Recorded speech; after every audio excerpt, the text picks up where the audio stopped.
अस्सलाम वालेकुम। मैं अजीज़ुर रहमान जामी हूँ। उम्मीद है आप सब खैरियत से होंगे। आज का मेरा वीडियो बनाने का मकसद पाकिस्तान पे बात करना था कि पाकिस्तान की सिचुएशन को जब हम देखते हैं तो हमें अफसोस होता है कि हमने पाकिस्तान के साथ क्या किया। जी हाँ, हमने ही पाकिस्तान को इस मोड़ पे ला खड़ा किया है। इसके ज़िम्मेदार हम ही हैं, क्योंकि आज तक हमने उन सियासतों को, उन ताल्लुकात को प्रमोट किया कि जो हमारे हक में बेहतर हों, बजाय इसके कि हम इस चीज़ को मद्देनज़र रखते कि ये हमारी फ्यूचर के लिए, हमारे इस्लाम के लिए, हमारे मुसलमानों के लिए, हमारे मुल्क के लिए कितने बेहतर हैं ये लीडर या ये लीडर जिसको हम सपोर्ट कर रहे हैं।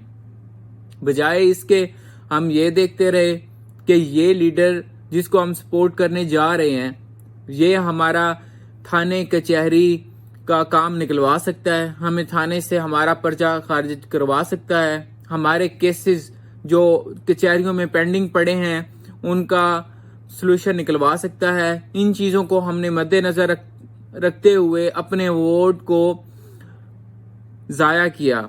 जी हाँ, हमने अपने वोट को ज़ाया ही किया है, क्योंकि जब हम देखते हैं कि एक एमएनए इतना पैसा लगाता है अपने वोट पे, अपने इलेक्शन पे, और उसके बाद जितना उसके पास रिसोर्सेज होते हैं इक़्तिदार में आने के बाद उससे डबल या उससे कई गुना ज़्यादा हो जाते हैं, तो हम कभी भी सवाल नहीं उठाते।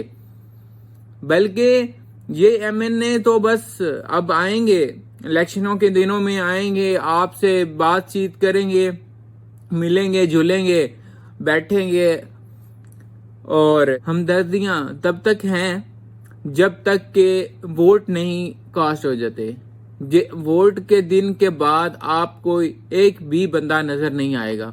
ये सिर्फ उन बंदों के, उन लोगों के घर जाएंगे जिन्होंने इन्हें फ्यूचर में ज्यादा फायदा देना है या फ्यूचर में ही इनको वोट लेके देने हैं, बजाय इसके कि एक गरीब को जाके ये पूछे।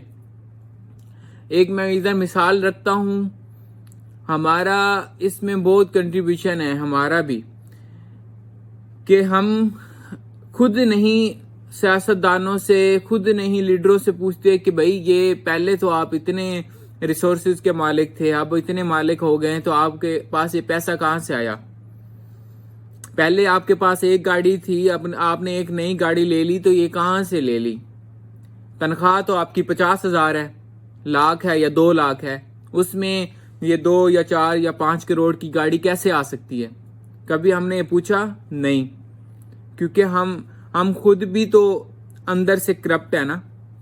अगर हम खुद पूछेंगे तो हमारे भी काम रुकेंगे, और इसलिए अगर एक इनोसेंट लीडर आएगा, अगर हम उससे पूछेंगे तो वो भी तो हमारे इन जो इल्लीगल काम होंगे उनके ऊपर नज़र डालेगा ना, उनको रुकवाएगा।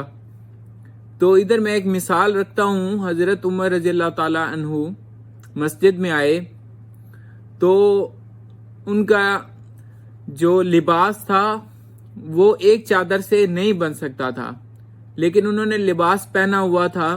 तो उनसे आते ही बाकी सहाबा ने पूछा कि पहले आप ये बताएं कि ये आपकी जो एक चादर आपको बैतुल माल से मिली है, उससे तो आपका ये लिबास नहीं बन सकता था, तो आपका ये लिबास कैसे बना, फिर हम आपकी बात सुनेंगे।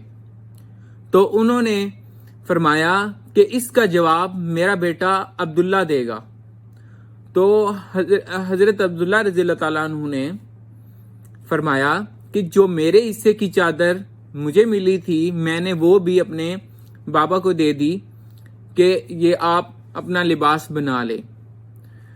तो उसके बाद सहाबा ने कहा हम अब आपकी बात सुनेंगे भी और आपकी बात पे अमल भी करेंगे।